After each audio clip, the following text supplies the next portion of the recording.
You will also recall that about 2 weeks ago, I did brief you about 67 Nigerians who came into the semi-border, and they're being in our isolation facility. They were quarantined in Badagry. Today, I'm pleased to announce that all of them have since tested negative of the virus, and they will be discharged tomorrow to their various destinations and to their families. Conversely, we also have a second batch of 23 returnees also at the semi-border, out of which 2 have tested positive, and we've isolated those 2 to one of our isolation centers. I shall also use this opportunity to issue that the issue around our ability to identify, isolate, and manage suspected cases of this disease. I want to talk about issues around stigmatization. We have seen since the beginning, and more so in recent times, that people that are suspected to have the virus have declined to present themselves for testing and treatment, more often than not opting to manage their symptoms by themselves, or in extreme cases, going to private hospitals and lying about their symptoms or travel or contact history. These actions are extremely unfortunate and dangerous. Not only do they have wide-ranging ramifications on every one of us, it also portends great consequences for our ability to record any meaningful gains from our lockdown that we've all been subjected to. The isolation centers, which will continue to say they are not death centers. We have had many positive and uplifting stories from those who have been discharged from these facilities. They are being treated and discharged. In fact, the earlier diagnosis, the greater the chances of making a full recovery. Please be reassured that COVID-19, despite its contiguous nature, is not a death sentence.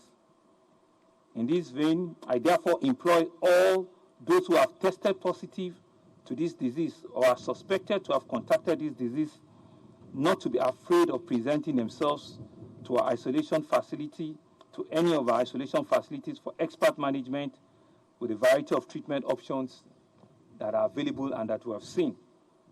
I would also like to urge members of the society to desist from stigmatization. Anyone who has been cured of this virus, there is absolutely no reason for us to begin any form of stigmatization.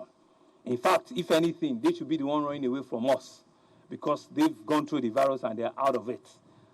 Once they have been certified as being virus-free, they are free to join their family, their society, and there's really no need for us to discriminate against any of them.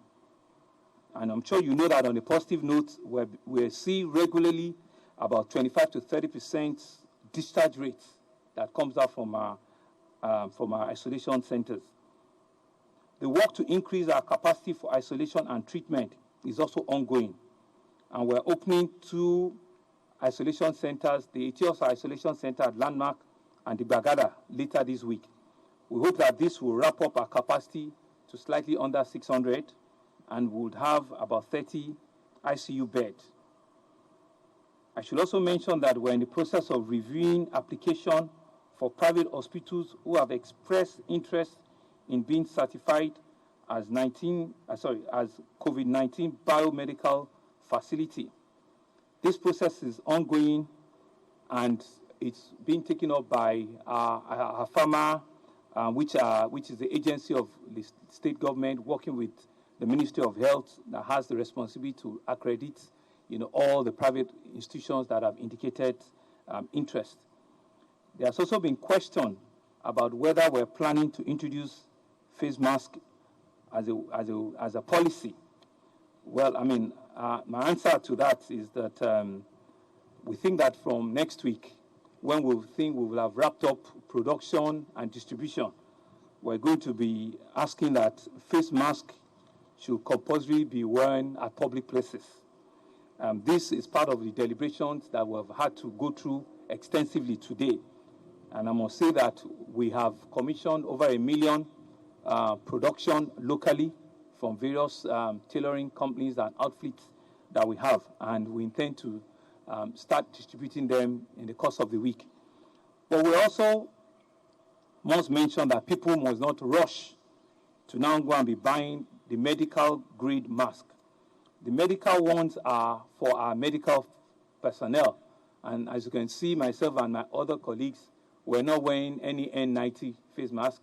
We've started, rebranding ourselves to wear, the local made, which we believe will be adequate and sufficient and will meet, the spirit and the era of wearing face masks.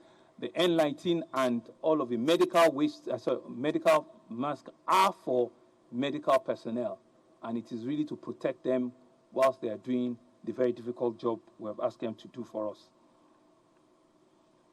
I think it's also important for us as a state to not panic, but to strengthen our resolve to continue to obey all our directives around social distancing, to continue to have what we call the respiratory hygiene, and to stay at home.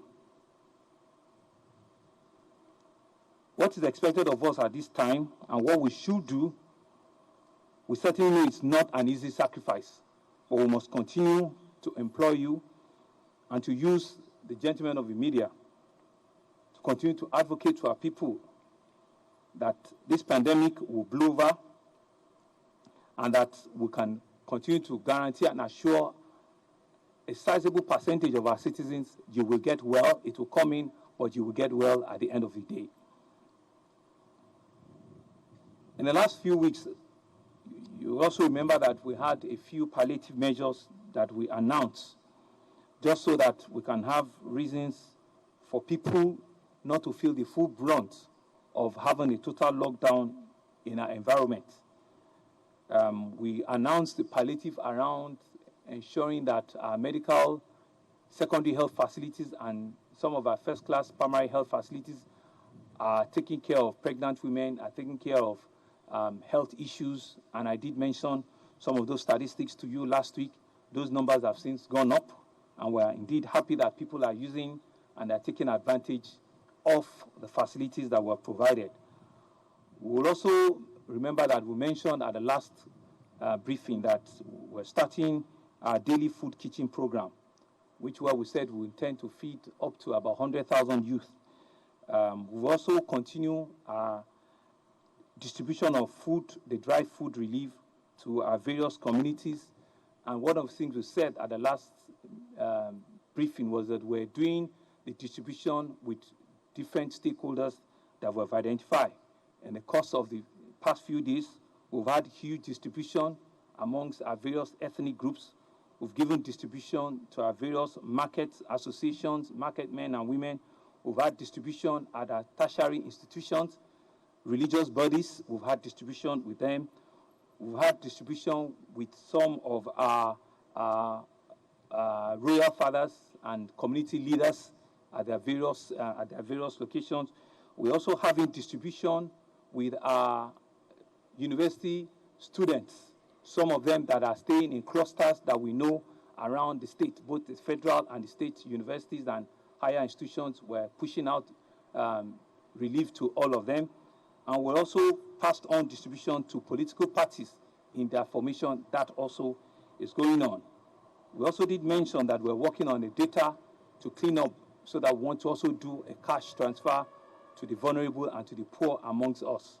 That exercise is about to be completed, and like we've said, we're still committed to do a cash palliative to a sizable number of the people, the indigent people we have categorized in that category. I'm also pleased to mention that the daily food for the youth is going on very well. I must use this opportunity to thank both all of the host communities and more especially the donors. A lot of donors have partnered with us in this whole exercise. We've seen faith-based organizations coming up on a daily basis to partner on this Feed a Youth a Day that we've started, and the state government also is doing theirs. But a lot of individuals A lot of NGOs, a lot of faith-based have also partnered with us, and I'm using this opportunity to thank all of them and to say that this is a collaborative effort that we're excited about, and let's just continue to push the corrective narratives.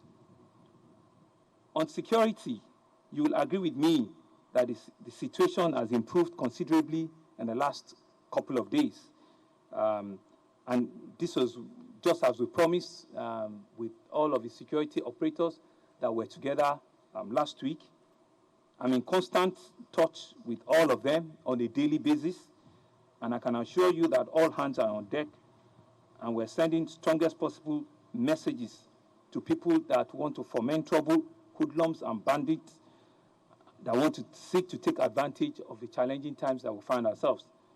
I'm aware that over 150 various people have been picked up, various criminals, and are currently being prosecuted as we speak. Our people must be able to go to bed with their both eyes closed.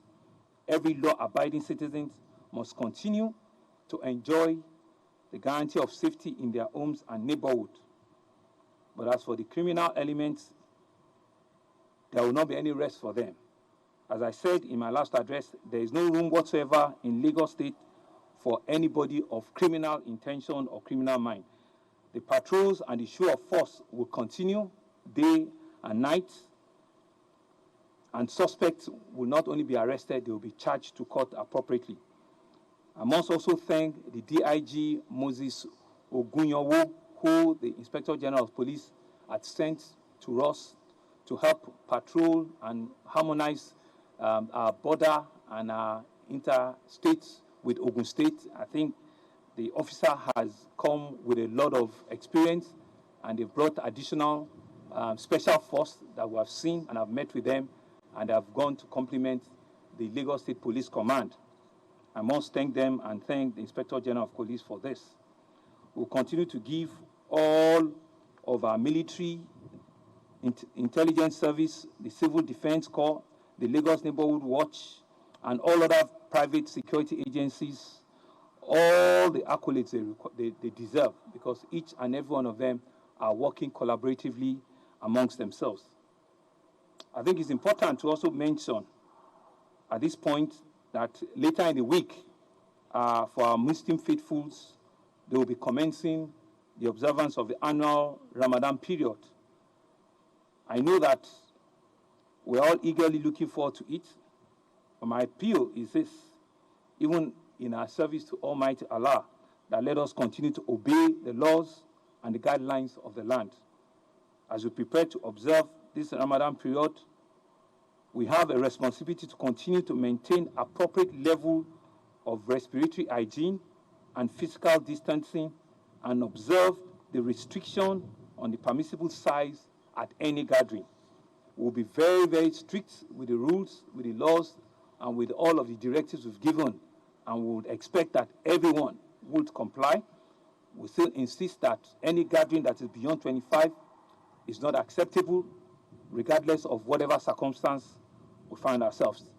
And I know and I believe that even as we go to worship, we will know and understand that these are very difficult and very trying times for all of us, and we'll expect to see full compliance. Dear Lagosians, as I end this address, let me once again touch upon the issue of fake and unverified news. I would like to implore us all that we should refrain from sharing news and reports that have not been verified or that seek to cause fear and danger amongst us.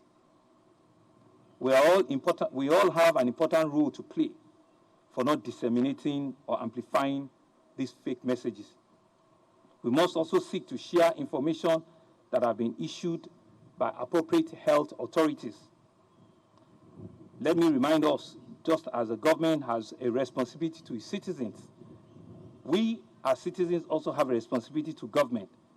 At a time like this, the most important of those responsibilities include obeying the directive and guidelines that must have been made for the entire safety of our citizens and for our well-being. As unpalatable and disruptive as a lockdown might be, it is necessary for us It is also a way to prevent far more disruptive and devastating social, economic, and security scenarios. We are making this sacrifice today to avert possible disaster tomorrow. We've done additional 1 week out of the 2 weeks that have been prescribed by the federal government, and I want to implore all of us that what is in front of us is not up to what is behind us. Like the commissioner did explain, Commissioner for Health, at his press briefing yesterday, we're looking at a strategy of flattening the curve. And so we are all doing a good job. And what we're seeing is that we'll see spikes, but we're seeing that the curve should be flattening out soon, right? But that is not to say that we'll be out of it in 1 week or 2 weeks or 3 weeks. Various other strategies will be coming up as we go along, in the weeks and the days to come. Let me once again appeal to all of us, whether we might be in the state, to please stay at home and avoid non-essential movements. Let us continue to obey the rules and regulations that have been set and been put forward by both the security operatives and our health workers. I want to thank the Lagosians. I want to reassure all of us that this will fly over. We've been in this for about 6 weeks now, and I know clearly that we've all gone through this. But what we are seeing now is also a strategy to be able to enter all of our local communities. We've been able to touch over 1 million households already in the last week and a half. And that's what has brought out, so that we can clean up all of this once and for all and leave no one behind. And that's why we're ensuring that we're doing day-to-day knock on every door, and those difficult questions are being asked, and we've had to decentralize, the turnaround time for you to get samples or for you to get tested. And so we're believing that once all of these are done, the plan for us to get out of this would all be achieved, very, very soon. Thank you very much.